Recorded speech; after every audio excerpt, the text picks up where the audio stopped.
민주당이 복당 신청서를 제출했는데, 자, 민주당 어떤 결정을 내릴까요?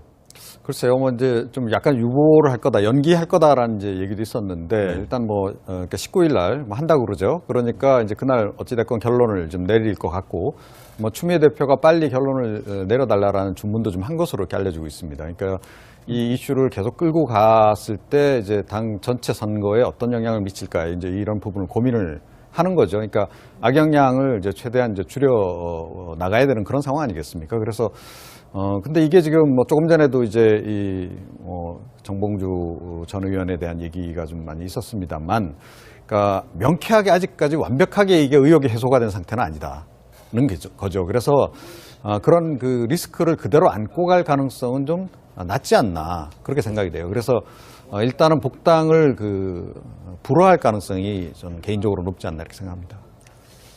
자, 정봉주 의원은 복당에 하자가 없다. 그러므로 난 나올 수 있겠다, 이런 입장을 밝히고 있는데 한번 들어보시겠습니다. BBK는 사면 복권이 됐고 또 복당에는 하자가 없다. 당원 자격 회복 이후에 판단해야 될 문제라고 보는 거죠. 자, 정봉주 전 의원이 복당이 이루어지지 못하면은 무소속으로도 나올 가능성이 있다고 보십니까? 결론적으로 얘기했을 때 나오기가 쉽지 않다. 사실상 나오기가 어렵고, 그렇게 될 경우에는 백의종군 선언할 가능성이 저는 개인적으로 높다라고 보는데요. 그 이유는 명쾌합니다. 아시다시피 문재인 대통령께서 지난 연말에 특별 사면을 하면서 정치인으로서는 유일하게 정봉주 전 의원을 복권을 시켜줬습니다. 그렇기 때문에 사실상 민주당의 당원은 아닙니다만 전체적인 민주당과 각을 세우기는 사실상 어려운 그런 상황이 있기 때문에 결국 내일 지금 마포구 쪽에서 이제 나름대로 출마 선언을 한다라고 하지만 최종적으로 복당 선언이 이루어지지 못할 경우에는 사실상 민주당과 각을 세우고 계속 나가기는 현실적으로 어렵겠죠. 당분간 무소속으로의 유지는 할 수 있을지언정 어떤 본인의 복당이 결정되는 그 순간은 본인이 어떤 외로운 결단을 해야 될 것이 아닌가 생각을 합니다. 그렇게 될 경우에는 백의종군 선언할 가능성이 저는 개인적으로 높다라고 보는데요. 그 이유는 명쾌합니다. 아시다시피 문재인 대통령께서 지난 연말에 특별 사면을 하면서 정치인으로서는 유일하게 정봉주 전 의원을 복권을 시켜줬습니다. 그렇기 때문에 사실상 민주당의 당원은 아닙니다만 전체적인 민주당과 각을 세우기는 사실상 어려운 그런 상황이 있기 때문에 민주당이 복당 신청서를 제출했는데, 자, 민주당 어떤 결정을 내릴까요?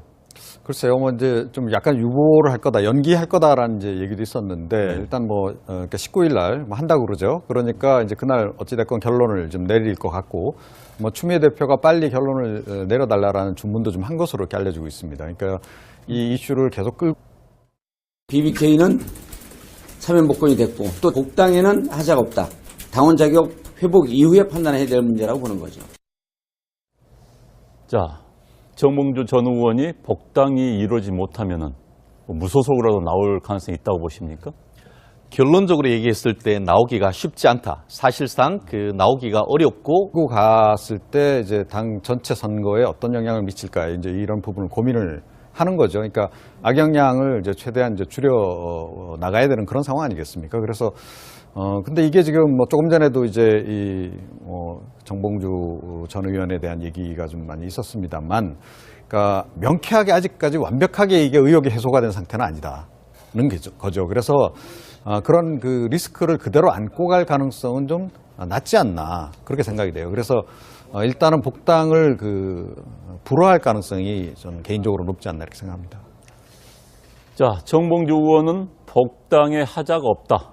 그러므로 난 나올 수 있겠다, 이런 입장을 밝히고 있는데 한번 들어보시겠습니다.